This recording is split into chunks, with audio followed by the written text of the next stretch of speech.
right? So I have glasses. I don't know if in any of the old episodes I was wearing glasses. So I'm telling this to the audience that I actually have glasses, even though I'm not wearing, like I'm wearing contacts right now. So when I was in second standard, I couldn't see in school what was being written on the board. And I was in the second standard. So everyone thought this kid is making up excuses. I think that's because you were dumb as a kid. That is also true. They didn't know how much of a genius I was back then. Cut this out because I don't think the world knows that I'm being sarcastic. The world might think I'm or arrogant. So anyway, so in the second standard and first standard, actually, a lot of my classmates used to bully me. So I used to make excuses to not go to school. So second standard, my mother assumed that something similar is happening. But it wasn't the case. Second standard, I was uber comfortable in my class, but I couldn't see. And my mother thought I was making it up. So my mother told the teacher, I think she can't see, she says, and I don't really believe her, but can she sit in the first row? So teacher was like, yeah, sit in the first row. So I sat in the first row and I could see because first row was close by. Well, just because you have glasses doesn't mean you can't see from closer, right? Like I didn't have that strong glasses. So that went away. And fourth standard, I get a headache. And I get horrible headaches that last weeks. And then the doctor says, you should check her eyes. That might be one of the reasons. And then we go check my eyes, and I have this big number of glasses, right?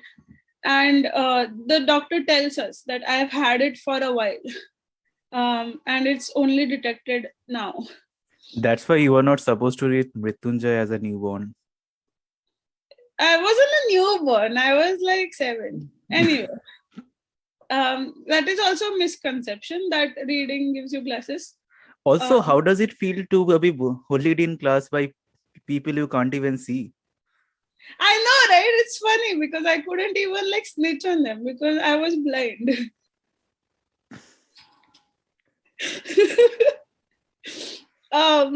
Anyway, so fourth standard I get glasses, and they're like fat glasses, like really fat glasses for a fourth grader.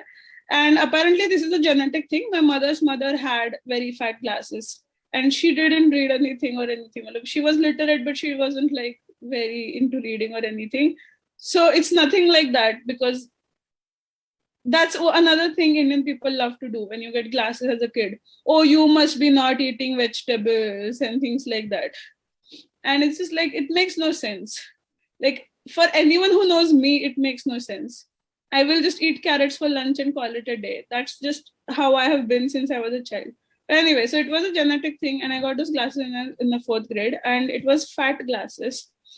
And of course, because I was 9, my mother was worried I'm going to break them or something. So I got this wire on my glasses. Oh my God. Like fat glasses and wire. It was like the darkest thing ever. But then one day evening, it's like dusk. What a nerd. Yeah, thank you. Is this what your wokeness teaches you? To make fun of people for their nerdiness? Go on. So it was dusk, and we got my glasses, and I was wearing them, and we were walking home. And I'm looking around and reading like plates on like number plates and boards on shops and things, like as if I've never walked on the street, even though I've walked on the street every day for my entire life. And my mom is like, what are you doing? Why are you reading this thing as if you don't know what it is? And I'm just like, I really didn't know what it was. I just knew it was some shop. And my mom felt very sad at that moment. And you know, like how when you don't wear your glasses, like for glasses people, you see lights to be blurry, right? And my mom was like, why didn't you tell me everything was blurry? And I was just like, I thought everyone saw it that way. You don't have a frame of reference at that point. Exactly. Like, I mean, I'm sure like before second standard, at some point I had better vision, but I was like 4, what will I understand? It's like the story of people who are colorblind. Like, how do I know that I'm colorblind? Exactly. I just see these many colors, and I think that the world sees these many colors as well. Exactly. So that's what I was reading an article about hyper color sensitive people that can see even the smallest shade differences between colors, but it's just so hard to detect. unless you like give a properly specifically designed test for it, how are you going to detect that some people see these two shades of green as different and some people don't?